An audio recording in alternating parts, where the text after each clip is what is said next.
And good morning, y'all. Happy Saturday, y'all. Wherever you're at in the world, hopefully you're having a good weekend. Hopefully this will make it even better. And welcome my co-host, Lovey, the best co-host on YouTube, y'all. Thank you. Good morning, everybody. So how are you this morning, Lovey? Doing pretty good. We're gonna have an extra co-host today because my baby would also like to take part. So Which is awesome because we have like a background noise, like the nice soft beat, yeah. Yeah. Shh. Inside voices, my love. And hopefully y'all enjoying a cup of coffee this morning. I'm enjoying it out of obsessive coffee disorder cup, which is perfect. Absolutely. And this is a Southern roast coffee. For those who wonder. I have no clue what kind of coffee I drank this morning. Just regular German coffee. Ooh. Someday, I need to make a trip over there and have a good cup of German coffee. That sounds good. I think it's pretty good. Yep. Good morning, Craig. Are you early? Good to see ya. Atkins, Nature Aquariums. Good morning. Morning. Lee Wilcox, Pets and Big Cats, welcome. Good to see ya. Going through the chat quick before we go get to the title. I like the sound of this crisp.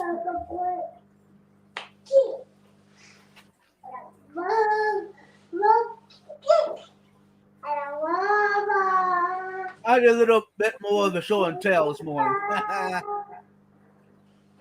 But not sure about the cinnamon. I don't think I like cinnamon, but Sue says she puts it in all my favorite curries she makes me. Perhaps I do like it. Whoops.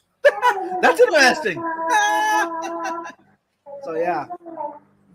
It's so that my that local Austin, Mike, he introduced me to me this past Monday. So and I fell in love with it. So I would love to make horchata. I think I need to look up a recipe and try to make it myself because I make a lot of food myself, like even noodles. Yeah, do it.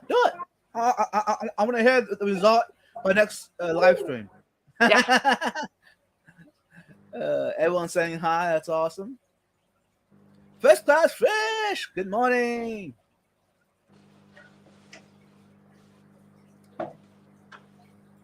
Or afternoon, evening. Haha. Right. You're working and working. That's all right, Ian. Keep it up. Someday I want to get you up as a guest. Yeah. Bruiser, good morning. Been a while since seeing you. How you doing this morning? I met Bruiser last year at the Triple Crown. He's pretty cool. Cool. And Cram Daily, good to see ya. I'm here offering my pork pies.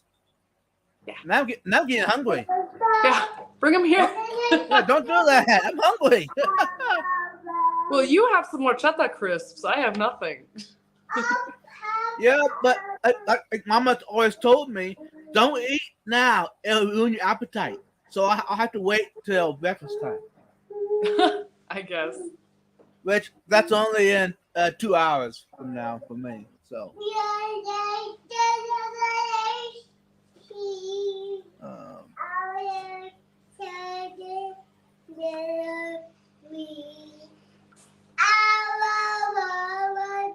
What did I miss? Oh, you mean this? No. Let's see.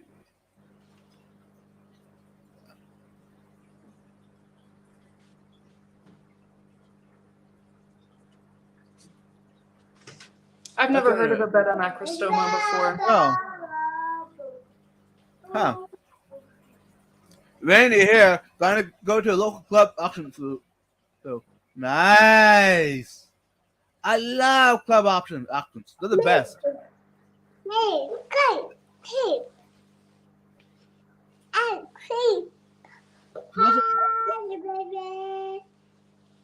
he is. Come on camera, quick video. The front. He's from a local auction. Local aquarium. My club. I got him. That was last year. I think I got him. Picked him up. He's a Fantosa. He is 6 inches long. Got a really good deal for him. Yeah, that's really, really cool. I wish we had something like that around here. I'd probably have to keep an eye out. Maybe they have something in Hamburg or something like that. Yeah, I picked him up for $8. $8? Yep. That's amazing. I know. Because at that time, he was worth $100 at that time. Yeah, for sure. So I got him home. What? Twinkle, twinkle, little star. Oh no, we're gonna get her to start up again. Yeah, I know.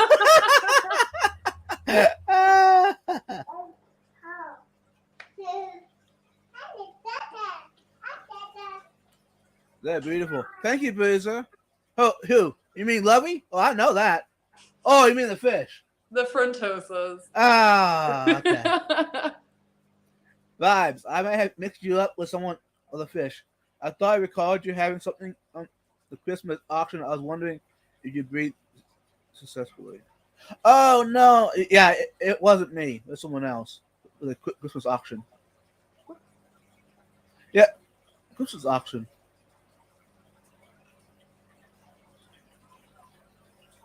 That's interesting. I'll look into that. I know there was a Christmas fish bus giveaway. Maybe that I don't know. Oh, you mean Skipper? Maybe talking about Skipper Aquariums.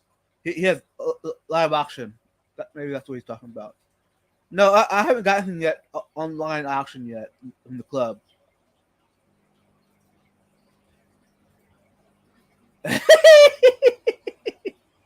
You know, we're talking about that, and he's laughing now.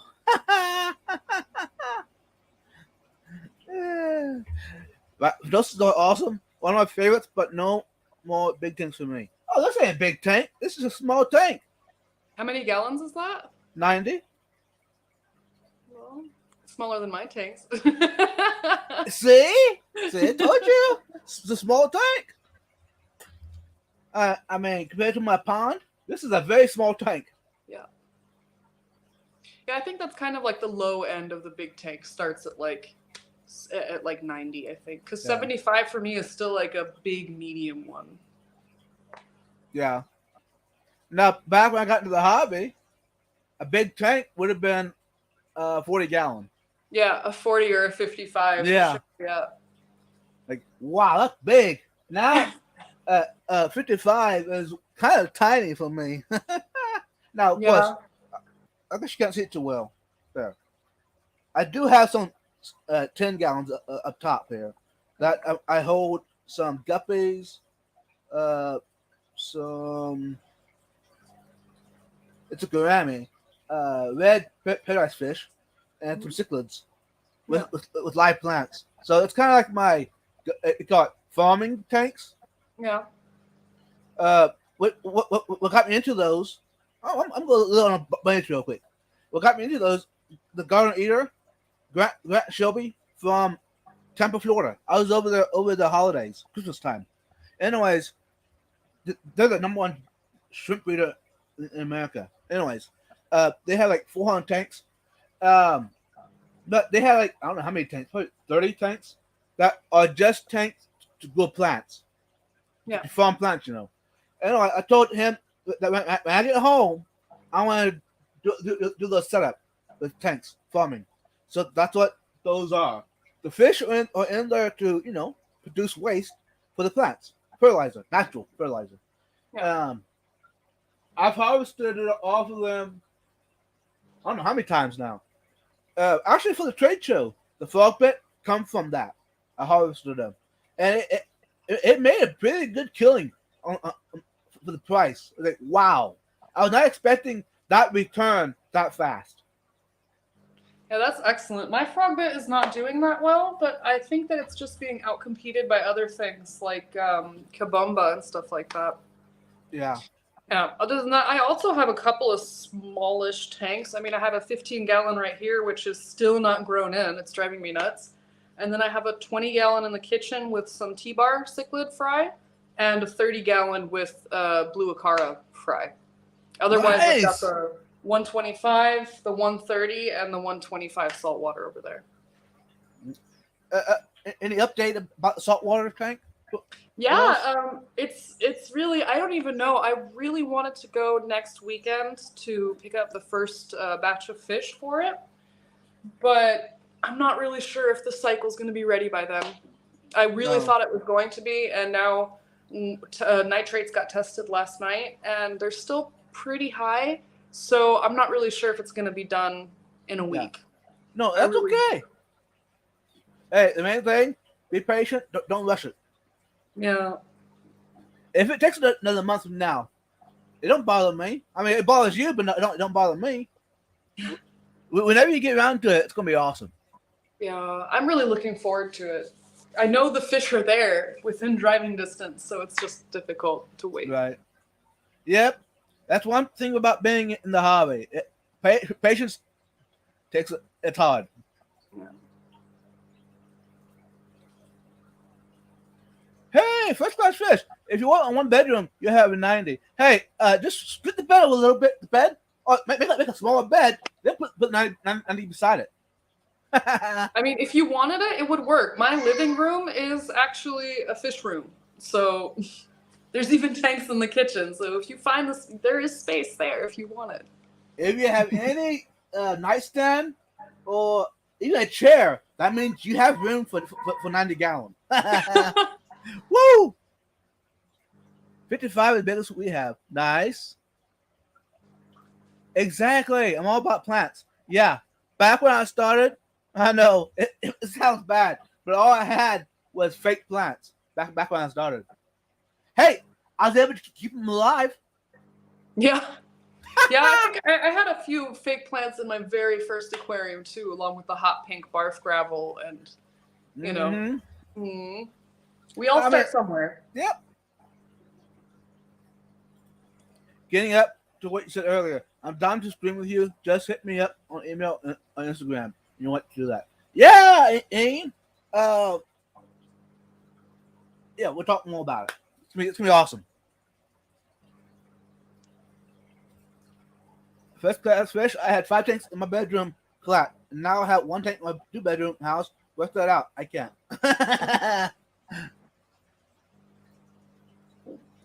My biggest tank was 55, and yay, it's kind of small. Wow, I thought you had bigger tanks. That's cool. Yep, that's called life. I'm trying to get to the bottom of the chat. That way we can turn it on. A 20-gallon tank is huge when your fish are less than an inch. A 20-gallon tank is huge when your fish are less than an inch. Yeah. I think if you're keeping nano fish, then actually it gives the illusion of being much bigger than it was. Like, I would love to have like a 55 or a 75-gallon tank heavily planted, maybe Dutch style, with just a huge swarm of nano fish. Like, what are they called now? Tetras and similar fish, like small ones, because then it really does have this illusion of being a much larger tank than it is, because the fish look so, yeah, tiny.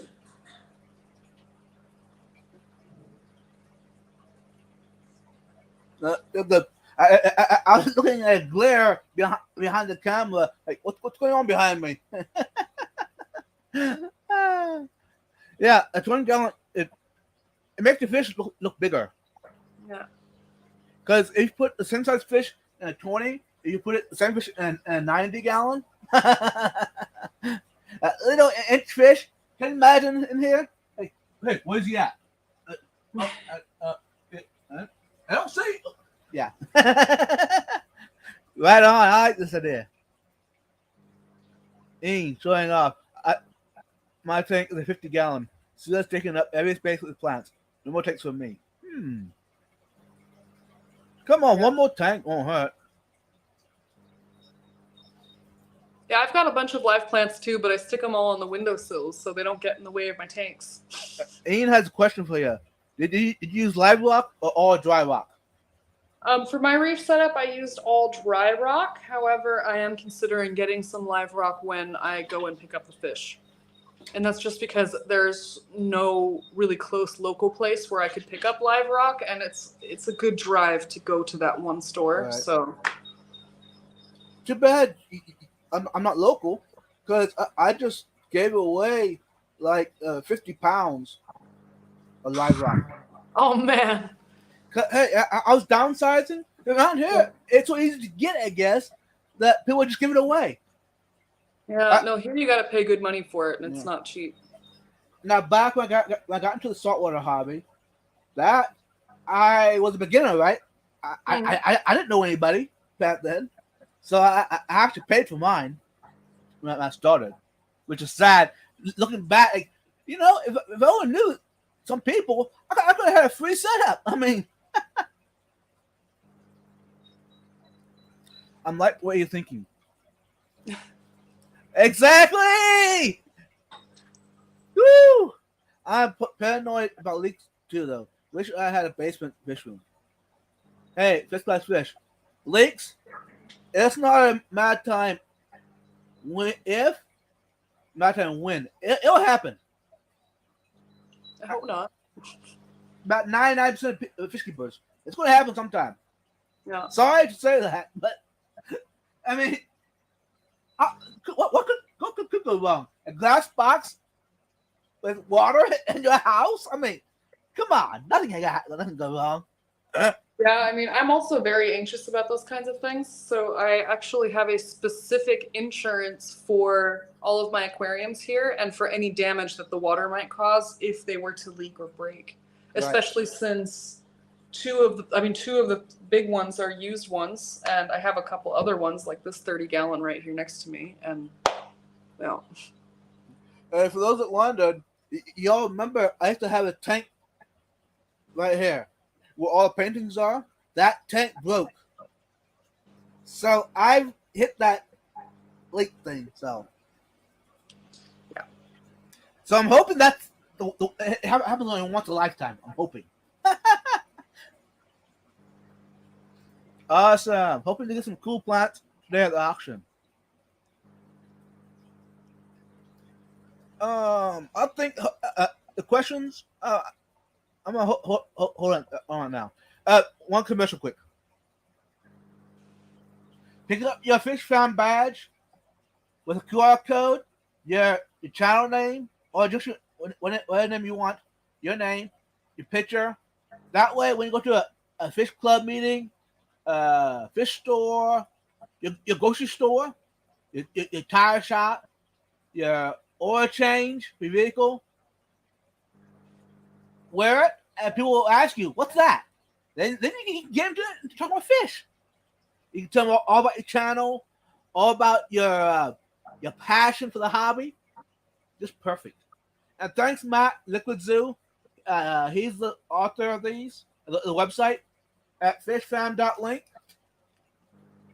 And Annette, this is Snow Guardian, another YouTuber, is the one that does the landlords, and she's doing a good job at it. Keep it up.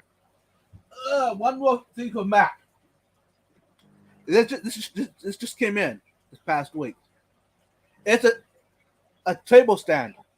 That way, when I go to a conventions or a trade show, if I have a table, vendor table, you put it on the table, you can eat, I can leave, and people come up. Oh, Vibes was here, and they can get a picture of it, or they can scan it. Oh, he's here. We'll wait around. He'll be back. That way, if they want to meet me, it's kind of cool. And that Fantosa, by the way, y'all, is the one that's in this thing here. Sorry about the lighting, but yeah. Then, of course, the Fish Fam link logo right there.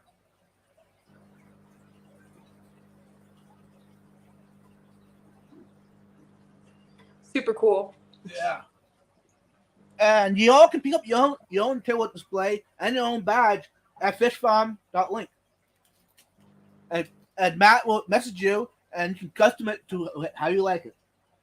That was kind of like that was perfect, for my what I was doing. Let's see. One more commercial quick. Aquashella Dallas, y'all, is coming up next month. And it's only a month away, y'all. May 21st. If you're in the area, or if you're not in the area, come to the area in Dallas and hang out with the fish tubers, the creators, the vendors, other people that are weird like me about the hobby. And you might get to meet people that you're hoping to see live sometime. Come out and check us out. It's a great two-day event. You get to see all of your favorite creators.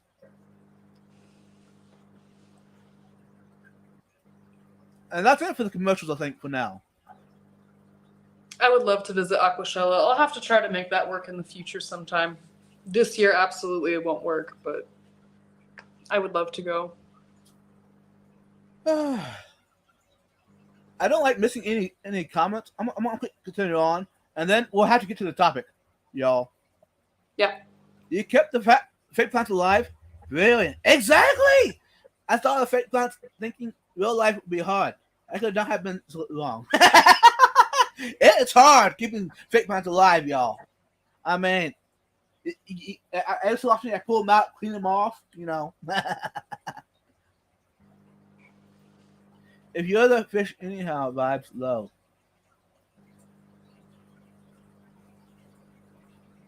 Oh yeah, it leaks. Yeah, He's back to us, fish keepers. Fish are really weird about leaks. Yay, bunch of nano tanks here. Actually, that's an interesting point. I wonder what. I guess I didn't get a hold of Grant and Shelby, the Garden Eater, the biggest shrimp breeder in America. If they even have a big tank. I mean, a really big tank. They have like 400 tanks, but most of them are smaller tanks. Oh. Hey, look at Austin, Mike. What are you doing up so early? Hey, Mike, sit your hair now. Look at Austin is one that introduced me to this good stuff. And I've been eating it for all the time for this past week. Like anytime I'm hungry, a little snack. Woo! It's fit. It's like a childhood memory coming back. Yeah, good morning. The sun is threatening to rise here. Hey, look at Austin. Mike, let it rise. It's gonna be a good day. Just get ecologically sound rock. But you gotta have some kind of green in your tank too. Some kind of green color. Lovely sunny day here and it's wrapping 10 degrees Celsius, almost summer. Yeah, we're having excellent weather here in Germany too. It's really beautiful today. I'm not sure what the weather will be here today. Yesterday we had rain and cloudy. All you need is a small piece of live rock to get it kicked off. Yeah, actually, it boosts it. Also, you're getting free inhabitants. Yeah, for better or for worse. Yeah. Yeah. But maybe I'm too ignorant. But I got a lot of critters in my tank. I mean, I got a lot of those you call Astron starfish or whatever. Astorina starfish. Yeah. So far I haven't seen any of the abyssal worms yet, which is a good thing. Some sponges. So I got a lot of inhabitants that I wouldn't have been able to get so easy otherwise. So Lee, Bob, you're awesome. It's my first time here with you, and you're making me laugh, mate. Awesome! I love to hear that. Hopefully, everyone's enjoying it. I guess you are. Y'all still here yet?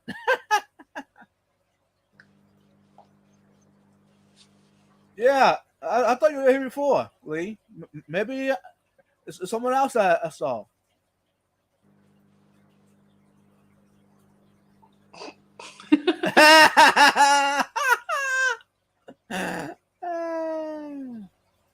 All right. Uh, Maybe I saw you in another live stream. That could be. Yeah, it's possible he popped in to see one of my pop-up streams. Oh, okay. That's probably why I saw it. Yeah. Welcome then. That's awesome. It's good to see newcomers. Everyone's welcome.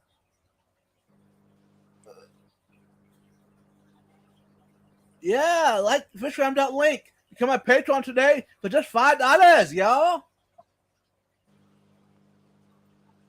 Hashtag FishFam for life. Yep.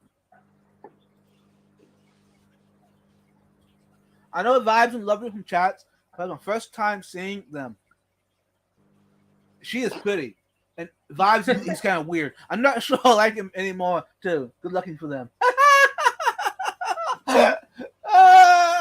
Hey, Lee. You can make us blush on live stream. That wouldn't be good. Too late for me, I guess. Yeah. Need to find a fish tuber? Fishfound.link. Gotcha. Hey, by the way, Lovey, are you on there on fishfound.link? I don't think I am, no. Message. Maybe after the live stream, I'll give you some info and you can get hold of Matt. That way he can be put on. Because your channel is worth having on fishfound.link. That way people can find you. Thank you. Yeah, we'll talk about it. Yep. Thank you, Ian, for reminding me. That's a good idea. Y'all better quit it. You're gonna make a really blush.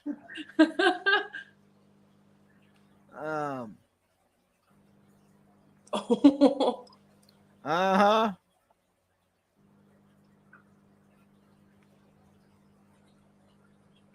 My name is Lee. What are your first names? I'm compiling a list of channels and the people behind them. It's sign of respect so I can say, hello, Craig, etc. Hey, Lee, you don't need my first name, do you? But since you asked, I've been nice enough to show it to you. Don't try to say it, because you're going to say it wrong, I know. And it's Elijah. But around here, people call me by Eddie, which is my initials. So, now if you don't do that, just call me Vibes. Vibes. Actually, my ears are kind of, if I ever heard Vibes, huh? What? You know, I so I associate that with who I am. So, way! I'm not awake yet, Vibes. Starting. Got us again in a couple hours. Sam, hey, come back tonight. I'll be going again. Good morning, Sam. It's good to see you.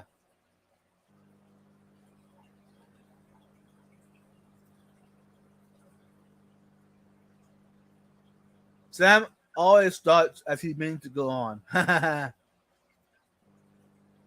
refuse to recognize the world at this hour. Well, Sam, you're recognizing us. You're up. You're talking. Get a cat, Sam. Our eyes count whether you like it or not. Yeah, Matt. Legal Zoo. Fish. Yeah, this is all about the info. Time is relative. Of course, I'm up since yesterday. Yeah. Hey, Mike, you're working today, right? Yep. See, I told you, don't even try to say it. Don't even try to spell it. Elisha? Elusha. Let's do a little more glimpse of it. It's Elijsha. For those that wondered. It's not your normal spelling, by the way. You sleep about as well as I do, Austin. Yeah. There you go. Eddie is a lot easier to read, to understand. Or Vibes is cool. We have a nickname for all our loved ones. Vibes, it is then. Like it. I'm Anthony. Nice! Awesome. Okay. We're on the chat. The title was Easiest Fish to Keep versus the Hardest Fish to Keep. That's kind of opinionated quite a bit. It's only because what we have tried or experienced is how we perceive that they are easy or versus hard fish. So I'm still learning through all that, trying to figure out, even though in my mind it's an easy fish, other people will say it's hard. So that's the topic today. And maybe we'll get some comments from y'all and from my co-host. What's the easiest versus hardest fish to keep? You want to start, Lovey? What's the easiest versus hardest? Well, it's really hard to say for me personally what the easiest fish is, because I don't want to make anyone. I don't want to have any big disagreements or anything like that. For me, the easiest fish that I have kept absolutely have to be like guppies. You can't do anything wrong with those guppies. They just keep on soldiering through anything.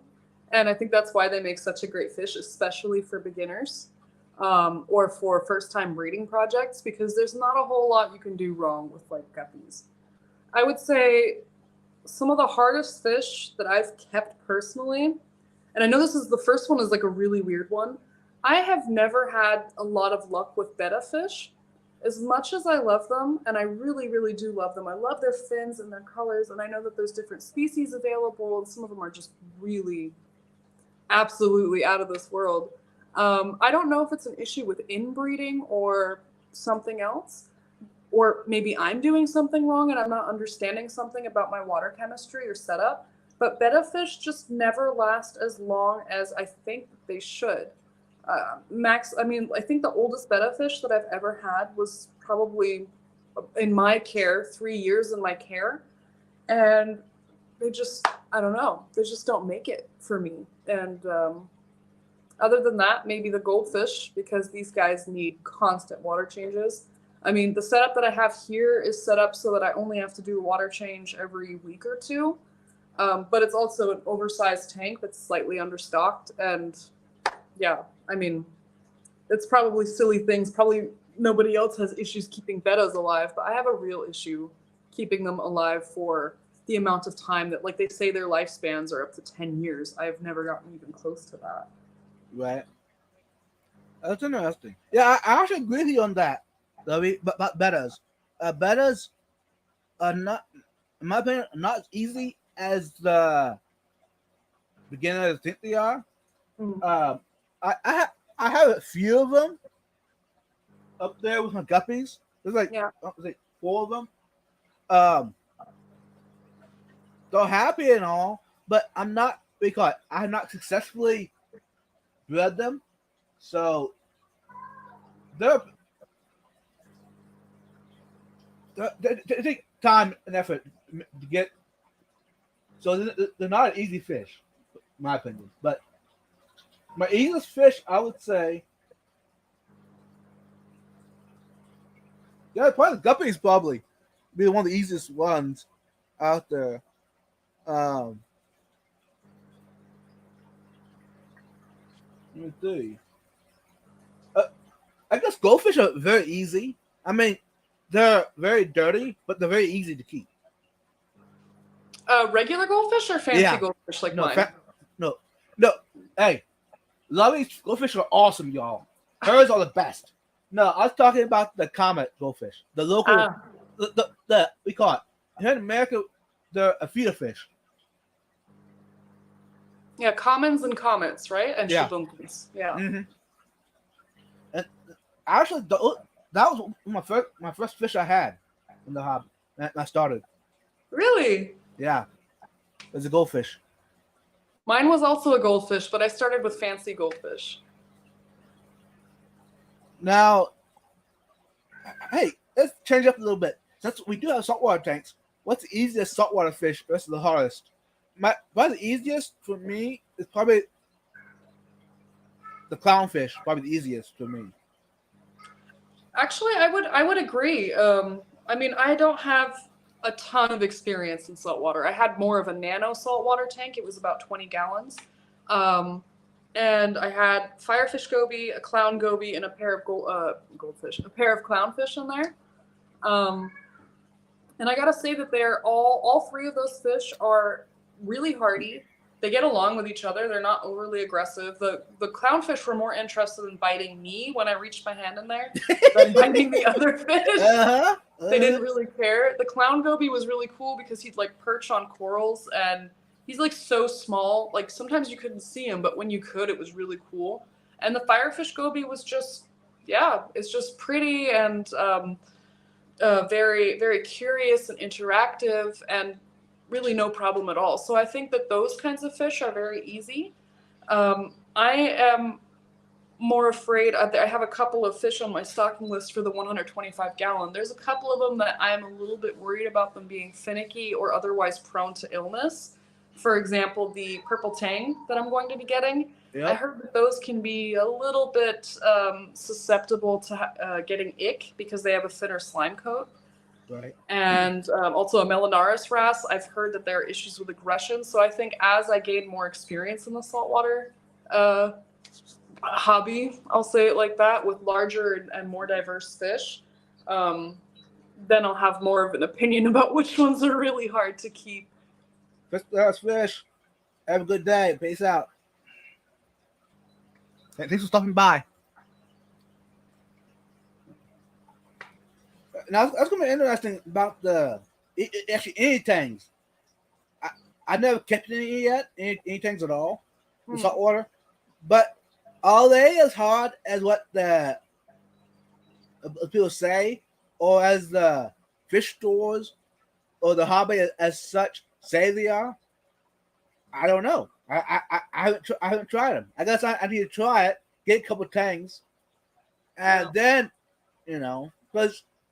Hey, for instance, y'all, I've been told for a long time in the freshwater hobby, the hardest fish to keep is a discus. That's what I've been told. Yeah. Now I got 10 of them, no issues whatsoever. They're actually pretty chill. I mean, it's easy. But then again, maybe I'm not a beginner anymore. I don't know, but that could be, yeah. Because they are aggressive, y'all. They're cichlid. They're aggressive. But, do your water changes.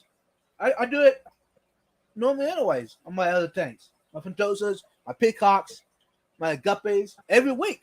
I do it anyways. I just do maintenance. Very simple. So, ask me again in a month. Maybe I'll change my opinion about discus. I don't know. But so far, they're very chill. And get my opinion, to be successful with discus, let's go a little bit more on that.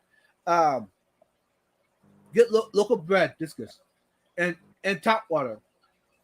Now, of course, if y'all use all water in your house or have good water, don't worry about what I'm telling you.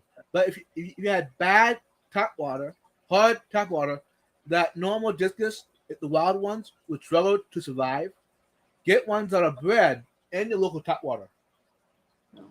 You have a greater success. All my discus were bred and kept in top water. So maybe that's why my perception that the discus was so hard, because you have the right pH, the right all water. It had to be so perfect to keep discus. Not if you get ones that are bred local. Let's see what the chat's saying.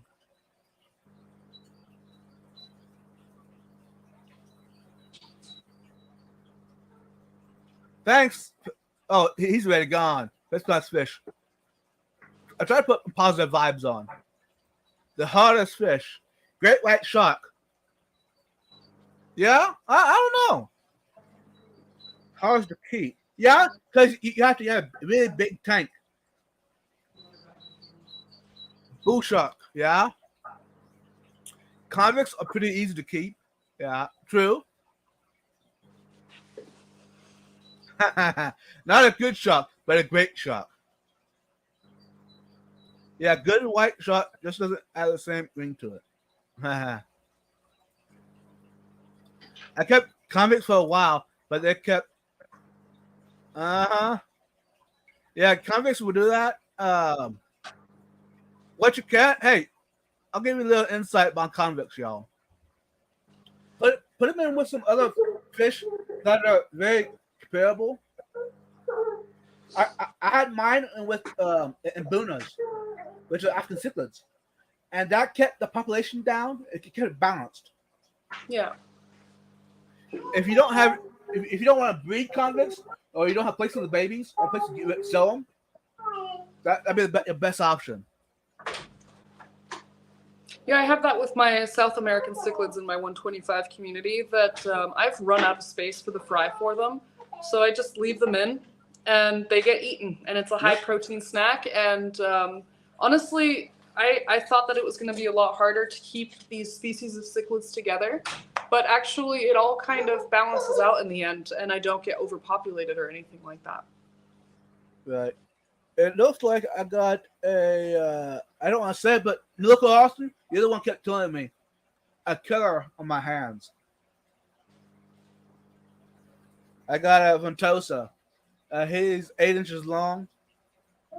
Actually, if you've been watching my channel, you'll know the fish I'm talking about. He's a male Ventosa, a blue Zare. Anyways, he's in with now. He's in with my peacocks right now. And I just noticed he hit one of my peacocks. Oh, man. Yeah. The peacock didn't make it. Oh, no. Yeah. So I'm thinking I'm going to have to either get rid of him or put him in his own tank. I tried it before for timeout. It didn't work. It was just a matter of time. So put him in a tank with a bunch of bullies. They'll figure it out. You have any ideas? Oh, I don't know.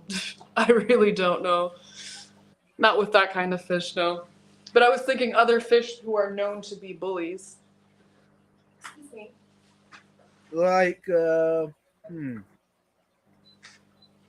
That's a good question. What fish in the freshwater hobby are bullies? Are known to be bullies? That's interesting. I mean, my Nicaraguan cichlids are kind of bullies. They're the whole reason why I had to rehome my angelfish. Right. But they seem to get along with everybody else who's in the tank right now, the Geophaguses and the T-bar cichlids and the blue acaras. So I don't know if maybe angelfish are just not strong enough swimmers or... Yeah. Wild discus aren't so easy. Yes and no. First class fish. It depends who you ask. I'm still learning about that yet. I haven't tried it yet, a wild discus fish. But I was talking to Dr. Anthony about that, and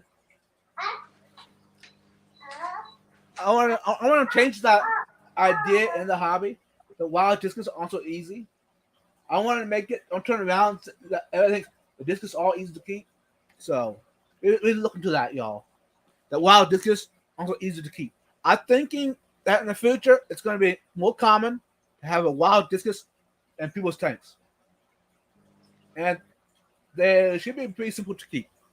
That's my opinion. But when guppies are born within hot water, they adapt. They do breed a lot, so beware. Yeah, guppies. Actually, a lot of guppies will. The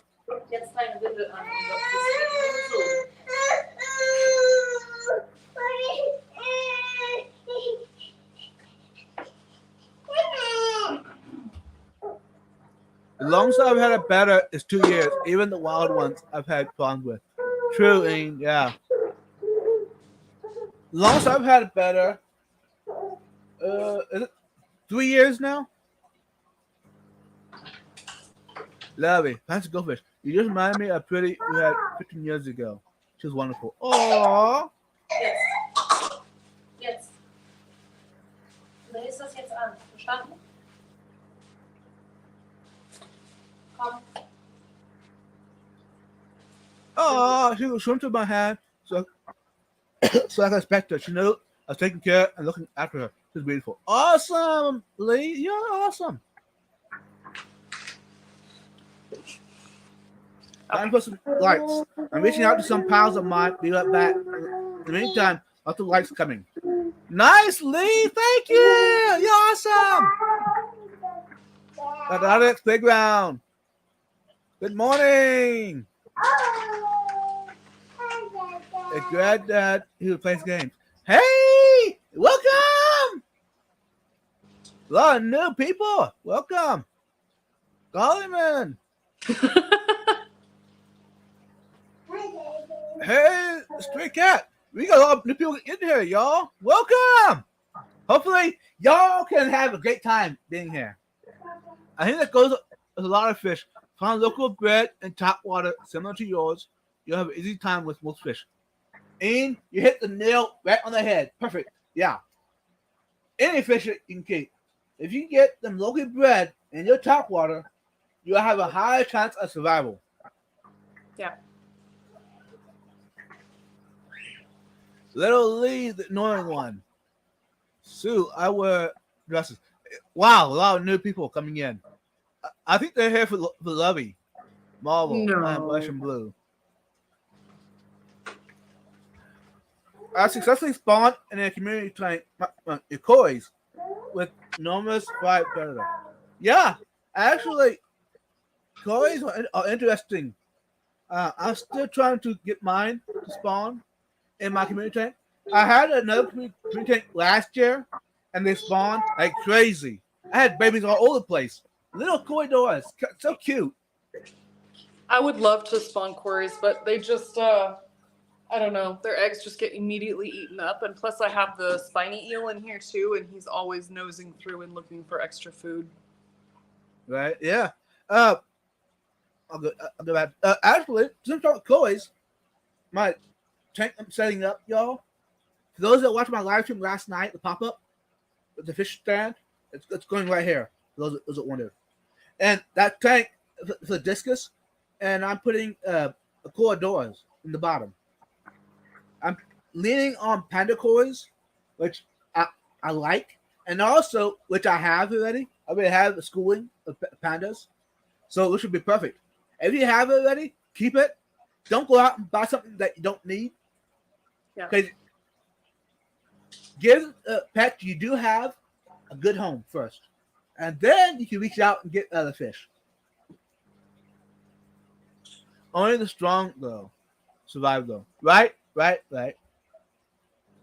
Ninja, don't bite my ankles. Welcome. Thanks, guys. That's what life's always good. Thank you. Hey, by the way, y'all, if you haven't checked out Lovey's channel yet, go check her out. Give her a subscribe. Give her a thumbs up. Watch all her videos and give a thumbs up and give a good review. Keep doing it. And got good news. Lovey has reached over 200 subscribers. That's awesome. And before you know it, she's going to be over 1,000 subscribers. That would be amazing, but we'll have to see. I'm looking forward to it one day. Well, good morning, Floridian. Good morning, Funk. How you doing this morning? I want to see you up this morning, this early. You know, that's a surprise. But it's great to have you. Hey, yeah. Hi, Betty Funk. Betty. So, Aqua Funk, you wondered who's our guest? Hey, Lovey, you want to introduce yourself? Funk? Yeah. Hi, I'm Lovey from Lovey Loves Fish, and I am the co-host for Saturday Morning Coffee Vibes with Vibes Aquatics. There you go, Funk. See? I told everyone I got the best co-host on YouTube. Sorry, y'all.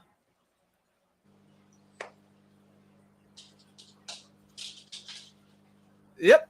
Thank you, Mike. You look awesome. You're awesome. Yeah.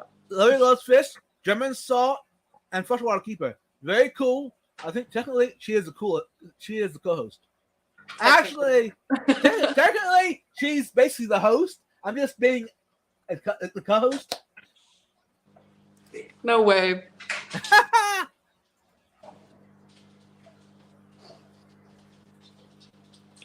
Ah, okay. Yeah.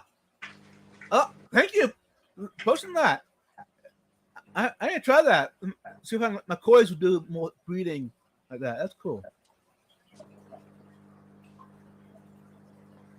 Whoa, Alpha, did you see that? Lady is really backing you up. Okay, well, on the chat. Awesome. What was I going to talk about? Oh, yeah. Today, I'm doing, I'm pulling out like six to nine Maltese shield dwellers.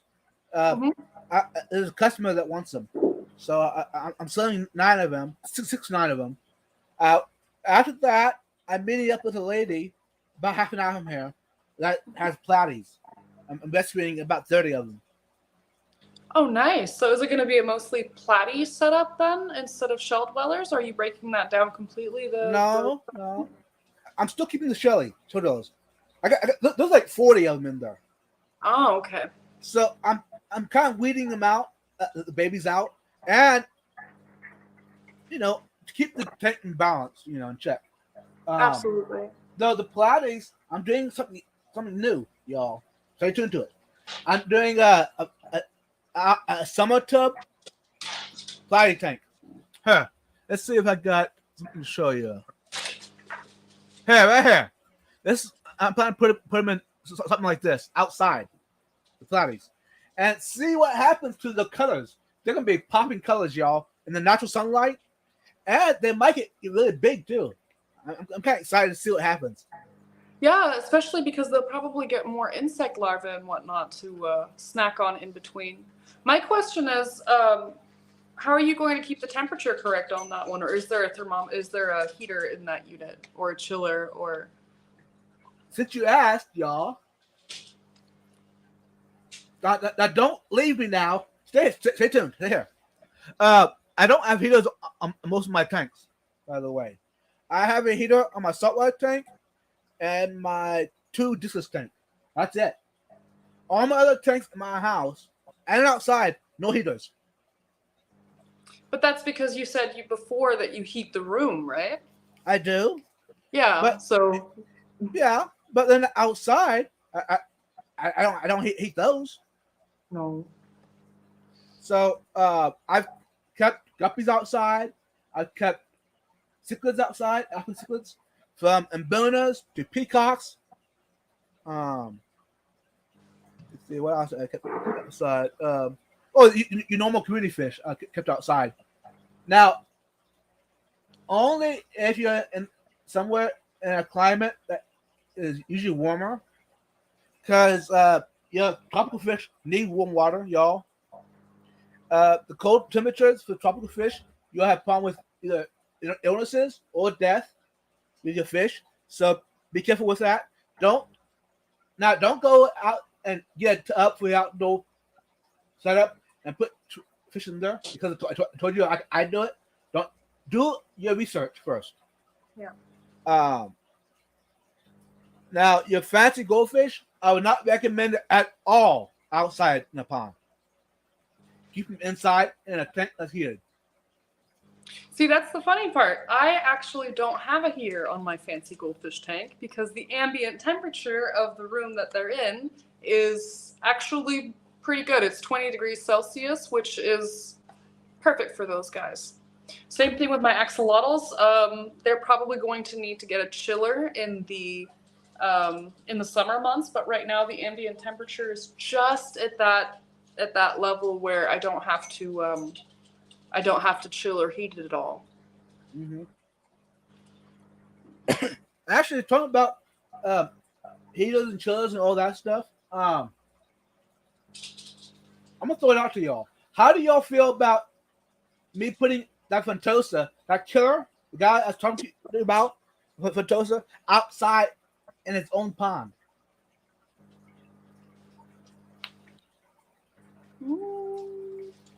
I don't know. What are the temperature and water parameter requirements for Frontosa? Tap water. Yeah. Okay. Okay, Frontosas are aqua cichlid, which tank here, which Yeah. my tank okay. My Frontosa tank setup is I got a Veganite substrate, which is like it keeps the pH harder. I do have so they like hard water. For those who wondered, keep it as hard as possible. I've noticed that they seem to do a better rate of survival and they're happier. Which I could throw a Veganite in the filter or crushed coral. That's another thing, y'all. If you don't want to have crushed coral or Veganite as substrate in your tank, you can always put it in your filter. Yeah. And that will basically keep the balance of the hot water, yeah. Yeah. Which that's what I could do in the pond outside. The one I'm thinking about, it's a 150 gallon pond outside. Right now it's planted with pickerel, irises, water lilies, frogbit, algae, which I think that would be a perfect tank. Also, it'll give me an idea of cichlids and plants going together in the same environment. So that could be a play, see what happens, And since, I mean, it sounds like there's enough water in there. It sounds like the water quality is good and matching what he needs and all that. So I guess if you want to see the top view of your Frontosa, then that would actually work, and then he would stop bullying the others. Because I'm tired of removing dead fish or removing him and putting him in timeout. Yeah. So something, you can't expect a bad fish to all of a sudden be a good fish. You got to do something different. So I'm thinking, give that a try, or I have a couple of fish buddies local or here in America that are asking for him. So I might even, be home him. Ship him out, maybe. That could be someone else. Because he's a beautiful fish. Very popping color. My opinion, he's even better in color than my favorite Frontosa. Really? Yeah. This guy's beautiful, but this other one, he has a very, very lump of blue on him. Very pretty. But he's very pretty because his color. He's not pretty because of his how nice he is. And I mean, you've tried everything else to already try to deal with that aggression, like putting in more wave makers or breaking the line of sight, right? Yeah. Oh yeah. Yeah. And I've even put him in timeout. I even changed the decor around. I put him in different tanks, different environments. It's just a matter of time. He's back to it again. He's just a jerk. Oh, man.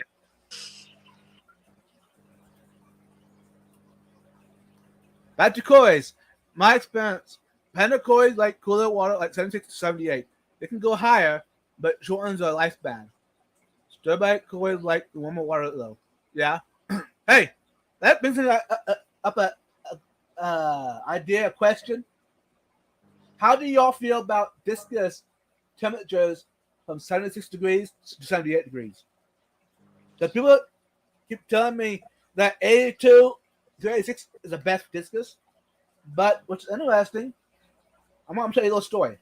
The discus I just picked up a month ago, or 2 months ago, whatever. Last one I picked up discus.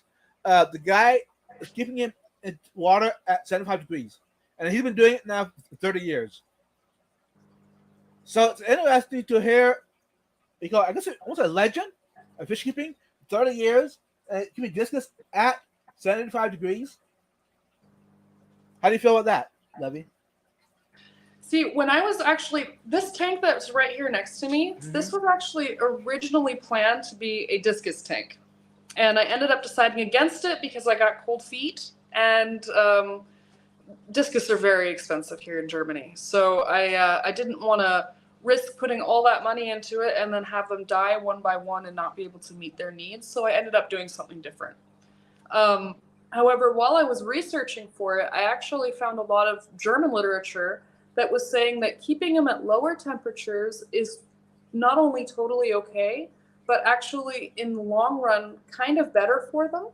The higher temperature raises their metabolism and causes them to grow a lot larger, a lot faster. And it also allows them to eat things like beef heart, where they need a higher temperature to even be able to digest it. Whereas beef heart is not part of their natural diet, and they don't do really, really well with it. If you lower the temperature and still feed high protein and high quality food, like live food or really high quality frozen foods, they still grow really well. They just do it slower, and they have a longer lifespan because of it.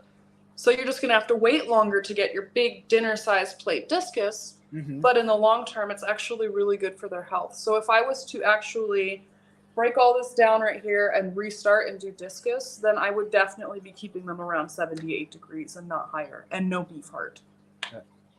Perfect. Thank you, Levy. I was expecting you to answer that. That was awesome. So, yeah, that's an interesting thought. Beef heart. You feed your discus? Beef heart? Can you imagine the first cow that died in the Amazon and discus come along? What's that? Beef heart! Yeah! I like beef heart!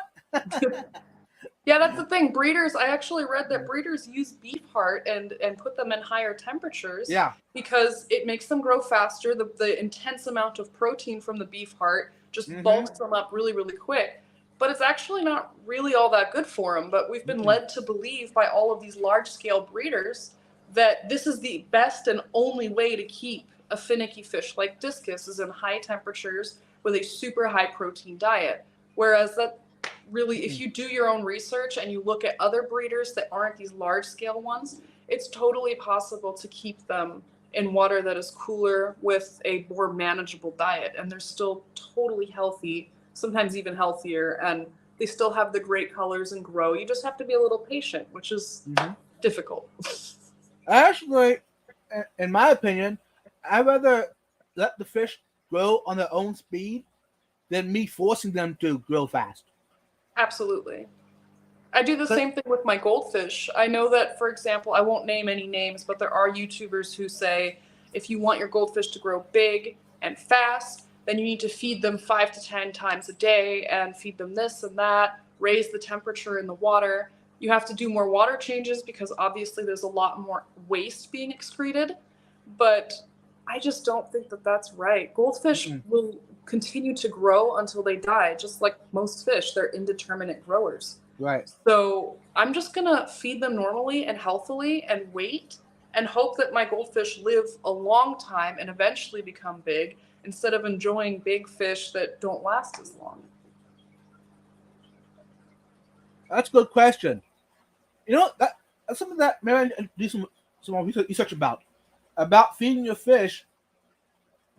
If you feed it on the minimum side to keep them alive versus feeding them on the abundant side without making them sick, which does that fish live longer that fed more, or the one that is fed less that basically enough to survive, which looks better, less illnesses, live longer, is happier.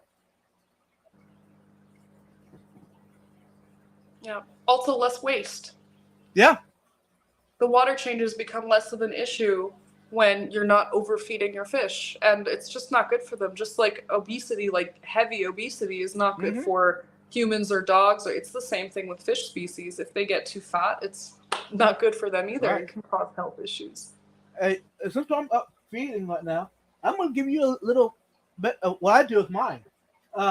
Most of my fish, now my discus, I've been giving a little more food than most of mine, but on the average week with my Fentosas, I'll feed them 3 to 4 times a week. That's it. That's it. I'll give them. Let's see here. Hey, since it's right here, I'm gonna show you what I give them.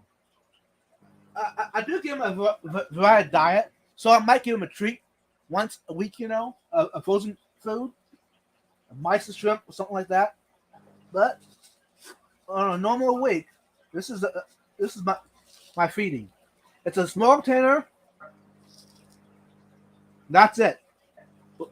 Three times a week. That's it. It's a pellet. It's a high protein pellet that I get from a fish hatchery local here. This is what to feed all their fish, because it's cheap and it's good quality food. Yeah. By doing that, y'all, I noticed before I feed fish twice a day, every day of the week. I had problem with fish getting sick, dying. My tank maintenance was I do it like every other day. It was crazy. And since I changed my habit of doing it, my survival rate has gone up to about 99.99% of all my fish. Besides the guy with the bully, that is the only thing really having trouble with right now. All my other tanks, since I changed that, feeding it 3 times a week, the whole environment is just better. And also, y'all, for those that wondered, you do have live food in your tanks. Once your tank is established, you do have live food in there most of the time. So your fish are not starving. An established tank should have natural food in your tank, either from your waste, like your we call it Detritus worms? scuds, like little shrimp. Even algae is a food source. So an established tank that's really established should have all that in there. So you're not really starving them, y'all. Those who wondered. You're just giving them a time to eat the natural habitat instead of depending on you to feed them. See, I feed my fish a whole lot more than you do, though, I have to say. Because I do feed my fish every day. Sometimes a day falls out here or there if I've forgotten. But they do get high quality frozen food almost every day, my tanks here. The fry also, they get fed actually a couple times a day. And that's why their tank maintenance is a lot more difficult. Mm-hmm. But so far, I haven't really had any issues. I've been having some great growth, and the colors of my fish have been really great. But like you said, there is food present in the tanks. Like, for example, right now I see one of the Nicaraguan cichlids eating my plants, which is a bit irritating, but he always gets fish plant. Hey, that's actually another good food source. Have live plants in all your tanks. Absolutely. I mean, there's more than enough plants in here for them to chew on. I just wish they wouldn't. Yeah. But that's a natural habitat, though, you know? Yeah. Now, I'm still...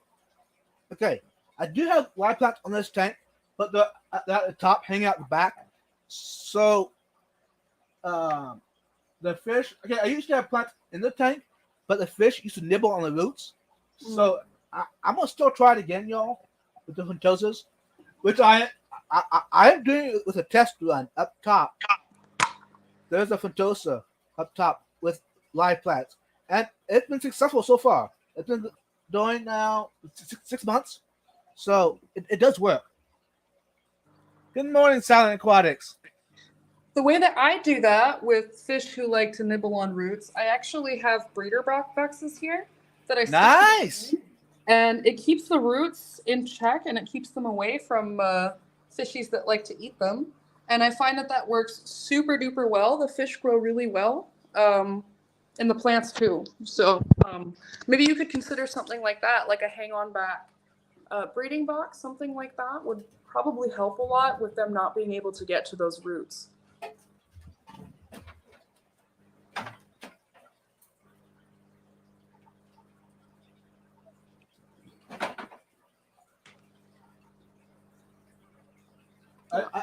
actually have some sitting here that I'm using for breeder boxes for breeding. I put the mother in there or the babies in there.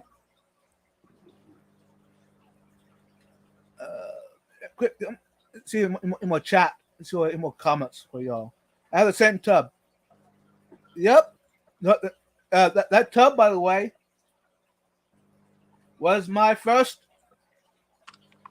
pond, aquarium, tank, whatever you want to call it. That got me into the hobby. So I'm thinking I'm gonna keep that tub for a long time. It reminds me where I come from, where I started. You know.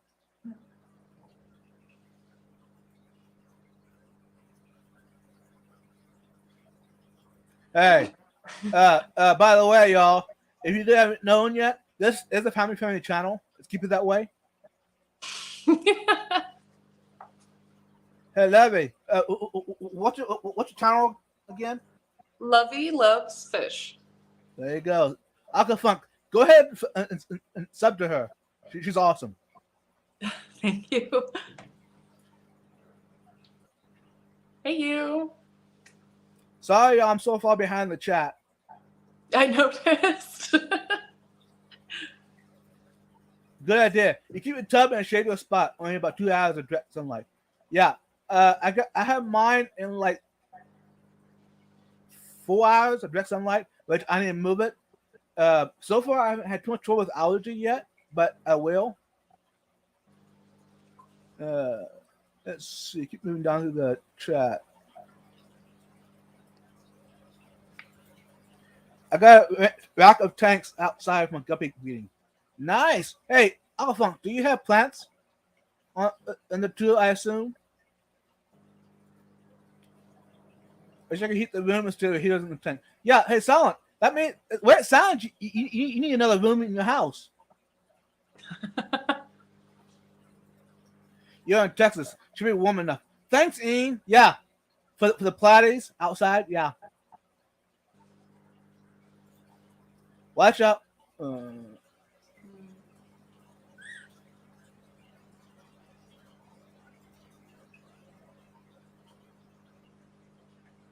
What? Hey, Alpha Funk, do you have your notifications turned on? I have the same issue with YouTube all the time. Sometimes I get notifications and sometimes I don't. It also unsubscribes me from people sometimes, so I don't really know what's going on with that lately. That is a good point, y'all. If you have co-op spaces, you can do without heating in most conditions, though. Yeah.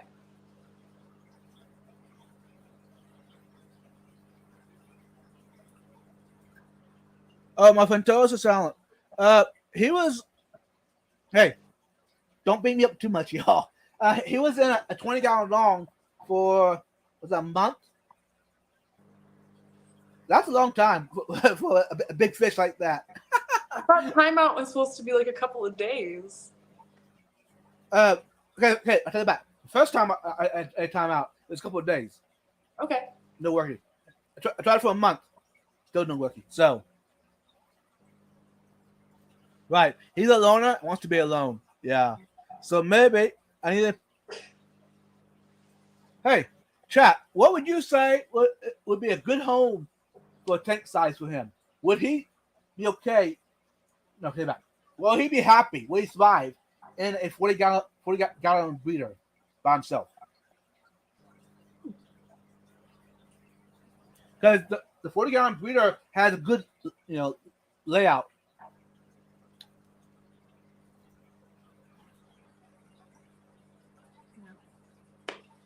Yep. Which, see, that's something that I just learned about a month ago now. Whenever I rescued the last discus, I rescued my little brain, my knowledge, I knew it was always 82. It's degrees.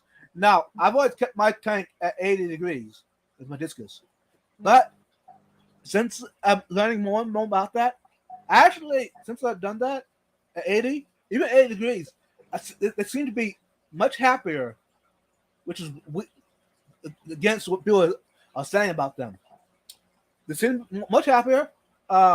And I'm able to keep more fish with them, more variety of fish. See, y'all? If you lower your temperature, you have a bigger range of fish you can keep together. Hey, Steve, Big Shrimpin', welcome. Yeah, true, Silent. We'll beat us after the money and color and size. Same as why we're putting nasty chemicals and hormones on our fields to make crops grow faster. Money. Yeah, that is so true, Silent. Yeah. So that's a reminder to all of us, y'all. Be careful what videos you watch or your research. Be careful where it comes from, because you might be getting it from a breeder or from those that are trying to make money out of the deal and not a hobbyist side. Yeah.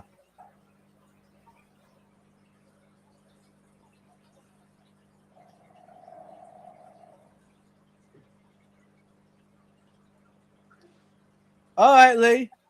If you're still here, hopefully we'll see you again. Thanks for stopping in. You're awesome. Keep it up. I'll go fun. Oh, that's about something else. Well, to the chat quick. Yeah, 2 weeks minimum timeout for cichlids. Actually, hey y'all, has anyone successfully done a timeout with cichlids and it fixed all the issues?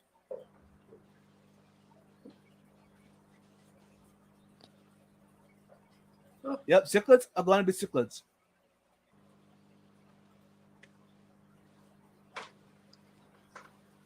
Down to the bottom. Hey, Melvin, good morning. Hey, this morning.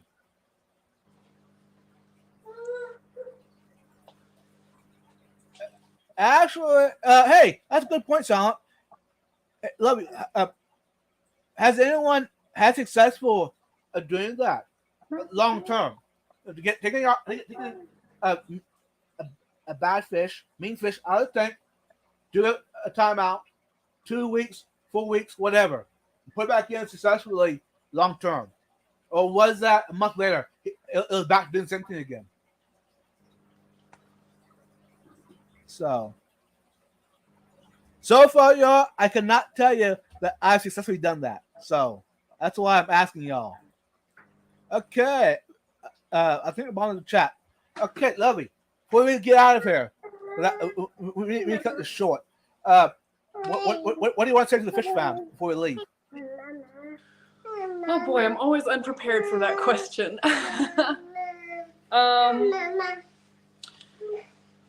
Yeah, regardless of what you find to be the hardest or the easiest fish, if you really want to keep something, don't give up on it. Just remember that doing your research can get you 1,000 miles farther than you are now. And another thing is to really look for the correct research. For example, when I'm researching, I usually do it in English and Spanish and German, so that way I can get a lot of opinions and then kind of find the common denominator between them all, and really form my own educated opinion on how I want to or how I should be keeping a certain kind of fish, plant, and vertebrate. So yeah, do your research, guys. Don't give up on your dream tanks, aquariums, setups, and yeah, don't forget to love your fish. That's awesome. Thank you, Lovey. Yeah, she explained it for all of us. Yeah, if you want to have a dream fish or setup, do your research and do it, and show us the results, because that'd be awesome. Just because I'm telling you something does not mean it's right. Do your research, because this is just on my opinion. This is what has worked for me. Doesn't mean it'll work for you though. Yeah. And by the way, hug your loved ones.